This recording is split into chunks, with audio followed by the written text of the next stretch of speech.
किच्छा में इन दिनों आधार कार्ड बनाने का कार्य एजेंसियों के माध्यम से किया जा रहा है। किच्छा एसडीएम कौस्तुभ मिश्रा को शिकायत मिली कि आधार कार्ड बनाने के लिए एजेंसियां अवैध रूप से वसूली कर रही हैं।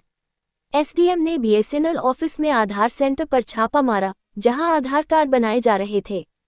किच्छा बीएसएनएल केंद्र में मौजूद लोगों ने उन्हें बताया कि छोटे बच्चों के 200 और बड़ों के कार्ड बनाने के लिए 400 रुपये मांगे जा रहे हैं।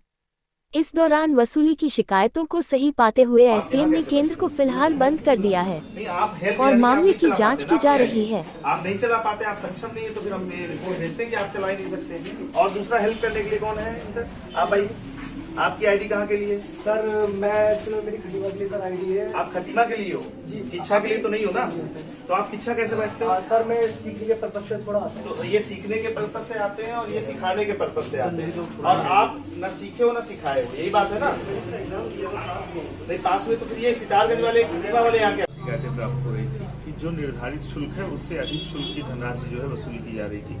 इसके अतिरिक्त अन्य केंद्रों पर इस प्रकार की भी समस्याएं आ रही थी कि जो लोग इंटाइटल्ड नहीं हैं, जिनका यहाँ पे रजिस्ट्रेशन नहीं है, या जो यहाँ पे आधार इत्यादि काम करने के लिए किसी अन्य प्रकार के काम करने के लिए इंटाइटल्ड नहीं है, इस प्रकार की शिकायतें लगातार प्राप्त हो रही थी। उसके क्रम में एनआईसी की हमारी टीम अभी दस्तावेजों को खंगाल रही है, क्या क्या दस्तावेज इनके द्वारा जारी किए गए हैं, क्या क्या संशोधन किए गए हैं। प्रथम दृष्टिया जो शिकायतें प्राप्त हुई उसमें कुछ साक्ष्य सही शिकायतें प्राप्त हुई हैं, गंभीर हैं, उनको देखते हुए अभी इस पे जांच चल रही है।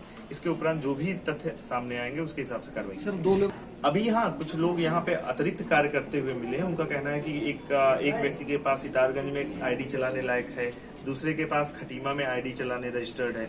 बड़ी जांच का विषय है कि सितारगंज और खटीमा की आईडी में व्यक्ति यहाँ पे कैसे आईडी चला रहा है, इसकी विस्तृत गहन जांच की जाएगी और हमारी एनआईसी की टीम आ गई है, वो जांच कर रही है।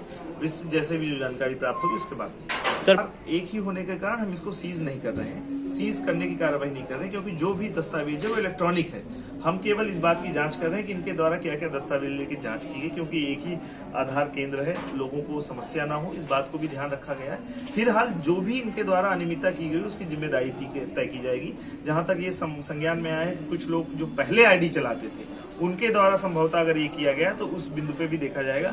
अभी सील न करते हुए केवल दस्तावेजों की पड़ताल की जा रही है और रेट लिस्ट इत्यादि के बारे में अन्य साक्ष्यों को भी तलब किया जा रहा है। इसमें भी बात की जाएगी कि कौन लोग इंटाइटल्ड बनाने के लिए और क्या इस प्रकार का राज्य का कोई विभाजन है तो निश्चित तौर से उसको भी इम्प्लीमेंट किया जाएगा। सर चैम्बर कुछ अधिवक्ता थे, उनके चैम्बर में कुछ व्यवसायिक गतिविधियां जो ई स्टाम्प वेंडरिंग के हैं उनके अभी दस्तावेज मंगाए गए हैं। अगर उनके पास उस निर्धारित स्थान पर उन दस्तावेजों के आधार पर उसको संचालित करने की अनुमति पूर्णतया नियमता पाई जाएगी तो निश्चित तौर से उनको देखा जाएगा। अगर कोई उनके पास दस्तावेज नहीं मिले, उनके पास कोई भी इस तरह लीगल ऑथराइजेशन नहीं मिला वहां पे उस सब एक्टिविटीज को परफॉर्म करने का, तो निश्चित तौर से वहां भी कार्रवाई की जाएगी।